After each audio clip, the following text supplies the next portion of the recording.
삶의 의미와 철학적 성찰은 누구나 한 번쯤 고민해본 중요한 주제입니다. 특히 나이가 들수록 삶에 대한 깊은 성찰을 하게 되는데요. 노년기에 들어서면서 우리는 더 많은 시간을 자신의 삶을 돌아보고 그 의미를 다시금 정의하려는 경향이 있습니다. 삶의 의미는 스스로 정의하라. 많은 철학자들은 각자가 자신의 삶의 의미를 정의해야 한다고 말합니다. 예를 들어 실존주의 철학자 장 폴 사르트르는 인간은 본질이 없고 존재 자체로 의미를 만들어 나간다라고 주장했습니다.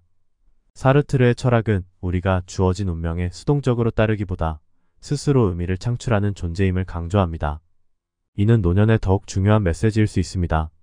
시간이 지남에 따라 우리가 달성하고자 했던 목표는 바뀔 수 있지만 그것을 수용하고 새로운 의미를 찾아가는 것은 여전히 우리에게 달려 있습니다. 정년퇴직 후 새로운 꿈을 찾은 김 선생님의 이야기. 김 선생님은 60대 초반에 퇴직 후 한동안 공허함을 느꼈습니다. 오랜 시간 동안 교사로 일해오며 자신의 정체성을 직업에 두었기 때문에 은퇴 후 무엇을 해야 할지 몰랐다고 합니다. 하지만 김 선생님은 스스로에게 질문을 던졌습니다. 나는 이제 무엇을 할 수 있을까? 그는 그동안 꿈꿔왔던 글쓰기를 시작하게 되었고 지금은 소설가로 활동하고 있습니다. 김 선생님의 이야기는 우리에게 삶의 새로운 의미를 찾는 것이 언제든 가능하다는 것을 보여줍니다. 삶의 무상함을 받아들이라. 불교 철학에서는 무상이라는 개념이 자주 등장합니다. 이 세상에 변하지 않는 것은 없으며 모든 것은 변하고 흘러간다는 것이죠. 노년기에 접어들면 육체적, 정신적으로 변화를 마주할 수밖에 없습니다. 하지만 이러한 변화를 두려워하기보다 자연스러운 과정으로 받아들이는 것이 필요합니다. 변화를 부정하는 것이 아니라 그 속에서 나름의 의미를 찾는 것이 중요한데요. 철학자 허먼 헤세는 삶의 본질은 끊임없는 변화라고 말했습니다. 변화 속에서도 여유를 찾은 이모 씨의 이야기. 이모 씨는 퇴직 후 몸이 점점 약해지면서 이전과 같은 활동성을 유지할 수 없게 되었습니다. 그러나 그는 이러한 변화에 좌절하기보다는 새로운 여유를 찾기로 했습니다. 매일 아침 그는 조용한 산책을 하며 사소한 것들에서 기쁨을 느끼기 시작했습니다. 변화가 오히려 그에게 더 깊은 내면의 평온을 가져다 준 것입니다. 이모 씨의 경험은 변화에 적응하는 법을 우리에게 가르쳐 줍니다. 현실을 직시하고 자신을 받아들이라. 고대 그리스 철학자 에픽테토스는 우리는 우리가 통제할 수 없는 것에 신경 쓰지 말고 통제할 수 있는 것에 집중해야 한다고 말했습니다. 노년에 접어들면서 많은 이들이 자신의 한계를 느끼게 되지만 중요한 것은 스스로를 온전히 받아들이고 그 안에서 최선을 다하는 것입니다. 모든 것을 다 이룰 수 없다는 사실을 인정하는 것이 오히려 삶의 지혜를 가져다 줍니다. 에픽테토스의 철학은 노년의 삶에서 많은 시사점을 줍니다.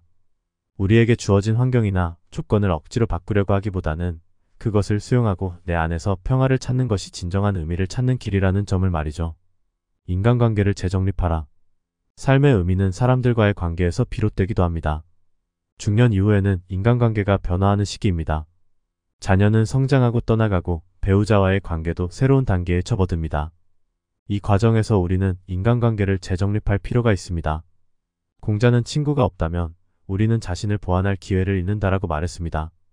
즉, 인간관계는 우리가 성장할 수 있는 중요한 부분이라는 뜻입니다. 관계 속에서 새로운 의미를 찾은 박 씨의 이야기. 박 씨는 은퇴 후 자녀들이 모두 독립하고 나니 혼자 있는 시간이 많아졌습니다. 외로움을 느끼던 그는 주변의 친구들과 더 가까워지기 시작했고 정기적으로 만나 커피를 마시며 대화를 나누었습니다. 이전에는 바쁜 일상 속에서 소홀했던 인간관계가 이제는 삶의 큰 위로가 되었고 그는 친구들과의 대화를 통해 새로운 에너지를 얻고 있습니다. 인간관계의 중요성을 재발견한 박 씨의 이야기는 우리가 어떻게 인간관계 속에서 삶의 의미를 발견할 수 있는지를 잘 보여줍니다. 삶의 목적은 행복이다. 고대 그리스 철학자 아리스토텔레스는 모든 인간은 행복을 추구한다라고 했습니다. 행복은 단순한 즐거움이나 일시적인 감정이 아닌 자신의 삶 속에서 가치를 찾는 것에서 비롯됩니다. 아리스토텔레스는 행복을 유덕한 삶과 연결지었는데 이는 우리 각자가 올바른 길을 걸어가고 스스로를 성장시키는 과정에서 얻게 되는 내적인 만족을 의미합니다. 노년기에 우리는 새로운 행복의 기준을 세워야 합니다. 젊었을 때와는 다른 방식으로 삶을 바라보고 그 안에서 의미를 찾아가는 것이 필요합니다. 이 시기에는 더 이상 외적인 성공보다는 내적인 성장이 중요해집니다. 과거에 연연하지 말고 현재에 집중하라. 많은 사람들이 과거의 성취나 실패에 연연합니다. 그러나 노년기에 필요한 것은 지금 이 순간에 집중하는 태도입니다. 불교의 가르침에서도 현재에 머무는 것이 중요하다고 말하죠. 과거를 놓아주는 것은 자신을 자유롭게 하는 첫걸음입니다. 지금 이 순간에서 행복을 찾는 것이 삶의 의미를 더 깊이 이해하는 방법입니다. 과거를 내려놓고 현재에 집중한 윤 선생님의 이야기. 윤 선생님은 은퇴 후 과거에 이룬 성취를 자주 되돌아보곤 했습니다. 하지만 어느 순간부터 그는 그것이 현재의 삶을 누리는데 방해가 된다는 것을 깨달았습니다. 윤 선생님은 이제 매일 명상을 통해 현재의 순간에 더 집중하고 있으며 그러한 태도가 그에게 큰 평화를 가져다 주고 있습니다. 삶의 목적은 자아 실현이다. 철학자 칼 융은 삶의 진정한 목적은 자아 실현에 있다라고 말했습니다. 자아 실현은 우리 안에 잠재된 가능성을 최대한 발휘하고 우리 자신이 진정 누구인지를 발견하는 과정입니다. 노년은 이런 자아 실현을 위한 시간일 수 있습니다. 젊었을 때는 외부의 기대나 사회적 규범에 맞춰 살아왔다면 이제는 자신의 내면을 더욱 깊이 들여다볼 시간이 된 것입니다. 자아 실현을 향해 나아간 이모 씨의 이야기. 이모 씨는 70대 초반의 여성으로 대부분의 시간을 자녀 양육과 가사에 보냈습니다. 하지만 아이들이 모두 성장하고 자신만의 시간이 생기자 그녀는 오랜 꿈이었던 그림을 다시 시작했습니다. 매일 조금씩 그림을 그리면서 그녀는 스스로의 내면을 들여다보고 자신의 삶에 대한 깊은 통찰을 얻었습니다. 그녀는 나 자신에게 몰두할 때 비로소 나답게 느껴진다라고 말합니다. 자아 실현의 길을 찾아가는 것은 이처럼 늦은 나이에도 가능하다는 것을 보여주는 사례입니다. 내면의 자유를 추구하라. 독일 철학자 프리드리 니체는 삶은 자유를 향한 의지다라고 말했습니다. 자유는 단순히 외부의 구속에서 벗어나는 것을 의미하는 것이 아니라 내면의 자유를 추구하는 것을 뜻합니다. 내면의 자유는 외부의 상황이나 사람들에 의해 쉽게 흔들리지 않는 마음의 상태를 말하며 이는 특히 노년의 중요한 덕목입니다. 우리는 더 이상 외부의 시선이나 사회적 성공에 얽매이지 않고 진정한 자유를 찾아야 합니다. 내면의 자유를 찾은 박 선생님의 이야기. 박 선생님은 퇴직 후 주변 사람들의 기대에 부응하기 위해 끊임없이 바쁘게 살았습니다. 하지만 그는 어느 순간 자신의 삶이 너무 피곤하다는 것을 깨달았고 주변의 기대를 내려놓고 스스로의 내면에 집중하기로 했습니다. 그는 명상을 통해 마음의 평화를 찾고 더 이상 외부의 압박에 휘둘리지 않게 되었습니다. 이제 그는 매일 조용한 시간에 자신을 돌아보며 내면의 자유를 느끼고 있습니다. 삶의 고통을 받아들이라. 삶의 과정에는 반드시 고통이 따릅니다. 철학자 쇼펜하우어는 삶은 고통의 연속이다라고 말했지만 동시에 그 고통을 어떻게 받아들이느냐가 우리의 삶의 질을 결정짓는다고 주장했습니다. 노년에는 신체적 변화와 더불어 때로는 가까운 사람들과의 이별을 겪기도 합니다. 이러한 고통을 피하려고 하기보다는 그 고통을 수용하고 그 안에서 의미를 찾아가는 것이 중요합니다.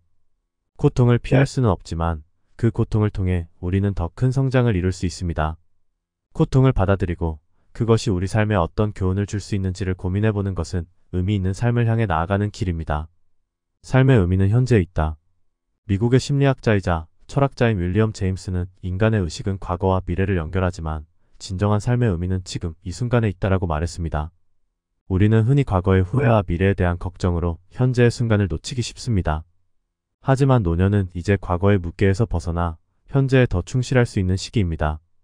지금 이 순간을 소중히 여기고 그 안에서 의미를 찾는 것이 삶의 중요한 성찰 중 하나입니다. 현재에 충실한 삶을 사는 윤 씨의 이야기. 윤 씨는 젊었을 때부터 사업을 운영하며 바쁘게 살았습니다. 은퇴 후에도 그는 계속해서 과거의 성취에 매달리고 더 많은 것을 이루지 못한 것에 대해 후회했습니다. 그러나 어느 날 그는 이런 생각들이 현재의 행복을 방해한다는 것을 깨달았습니다. 이후 그는 매일 자신이 가진 것에 감사하며 현재의 순간을 즐기는 삶을 선택했습니다. 지금은 산책을 하거나 가족과 시간을 보내며 작은 순간들에서 행복을 느끼고 있습니다. 삶은 연속적인 배움이다. 고대 그리스 철학자 소크라테스는 나는 아무것도 모른다는 것을 안다라는 유명한 말을 남겼습니다. 이는 우리가 끊임없이 배워야 한다는 철학적 통찰을 보여줍니다.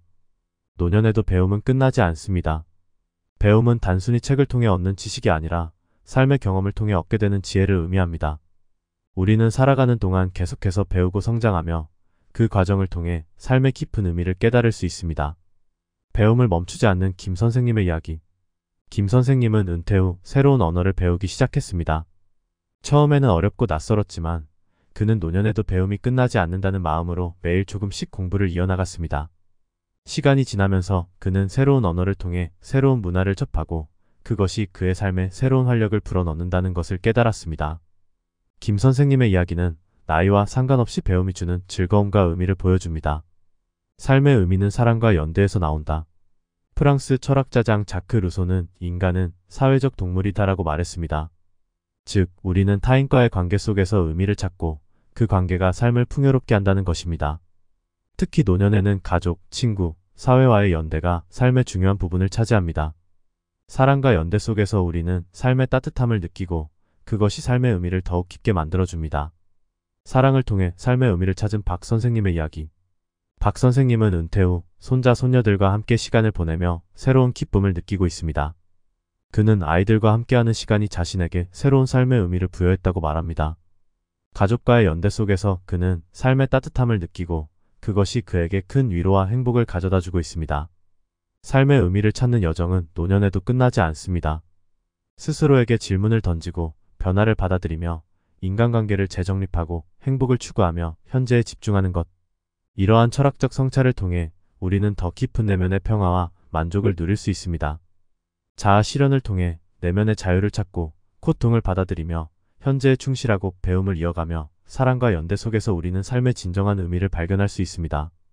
철학적 성찰은 우리에게 삶을 더욱 풍요롭게 만들어주는 힘이 되며 이를 통해 우리는 더 깊은 지혜와 평안을 누릴 수 있습니다. 감사합니다.